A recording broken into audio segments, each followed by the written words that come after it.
SJ Sheets and Pipes, Koy Bazaar, Kumbalangi.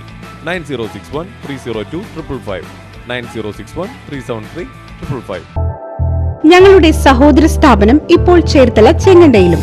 ST quality steels, Chenganda road, Varanad PO, Cherthala, Alappuzha.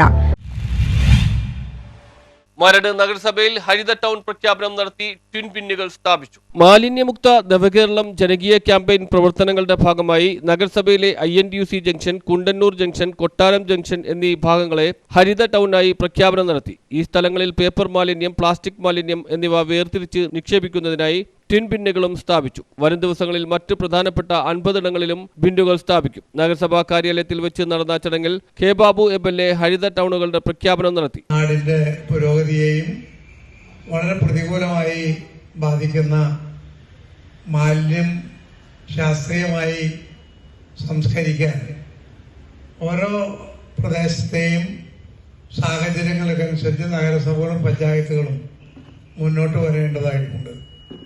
ജനങ്ങളുടെ സഹകരണവും ഈ കാര്യത്തിൽ ആവശ്യമാണ്.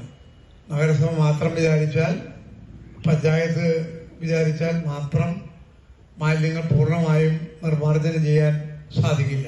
മറിച്ച് ജനങ്ങളുടെ കൂടി സഹകരണം പ്രധാനപ്പെട്ട ആവശ്യം. നഗരസഭാ ചെയർമാൻ ആന്റണി ആശാംപറമ്പിൽ അധ്യക്ഷത വഹിച്ചു. നെട്ടൂർ അന്താരാഷ്ട്ര മാർക്കറ്റിൽ സ്ഥലം ലഭ്യമാകുന്ന മുറയ്ക്ക് ജൈവ മാലിന്യ സംസ്കരണത്തിനായുള്ള പ്ലാന്റ് സ്ഥാപിക്കുമെന്നും മൊബൈൽ സ്യൂവേജ് പ്ലാന്റിനായുള്ള നടപടികളും നടന്നുവരികയാണെന്നും ചെയർമാൻ അറിയിച്ചു. Vice chairperson advocate Rashmi Sanil, നഗരസഭാ സ്റ്റാൻഡിംഗ് കമ്മിറ്റി ചെയർമാൻമാരായ റിയാസ് കെ മുഹമ്മദ്, റിനി തോമസ്, ബേബി പോൾ, ശോഭ ചന്ദ്രൻ, ബിനോയ് ജോസഫ്, കൗൺസിലർമാരായ PD രാജേഷ്, അജിത നന്ദകുമാർ, ബെൻഷാദ് നടുവിലെ വീട്, ചന്ദ്ര കലാധരൻ, പത്മപ്രിയ വിനോദ്, ജയ ജോസഫ്, നഗരസഭാ secretary Nasim, clean city manager PR Premchand, health inspector PI Jacob, west CDS chairperson Telma Sanuj, Harithakarma Sena consortium president Anitha, secretary Rajani എന്നിവർ പ്രസംഗിച്ചു. ഇതുപോലുള്ള ബിന്നുകൾ സ്ഥാപിച്ചുകൊണ്ടാണ് ഹരിത നഗരസഭയായി നമ്മൾ അടുത്ത 31-ാം തീയതിക്ക് മുമ്പ് പ്രഖ്യാപിക്കാൻ പോകുന്നത്. നഗരസഭയെ സംബന്ധിച്ചിടത്തോളം മാലിന്യ മുക്ത നടപടിയുടെ ഭാഗമായി നിരവധി പദ്ധതികളാണ് നമ്മളിവിടെ ചെയ്തിട്ടുള്ളത്. കാരണം നമ്മുടെ ഭരണസമിതി വരുന്ന സമയത്ത് ഹരിതകർമ്മ സേനാംഗങ്ങൾ 33 ഡിവിഷനുള്ളടുത്ത് 5-6 സ്ഥലത്ത് മാത്രമായിരുന്നു ഹരിതകർമ്മ സേന പ്രവർത്തിച്ചിരുന്നത്.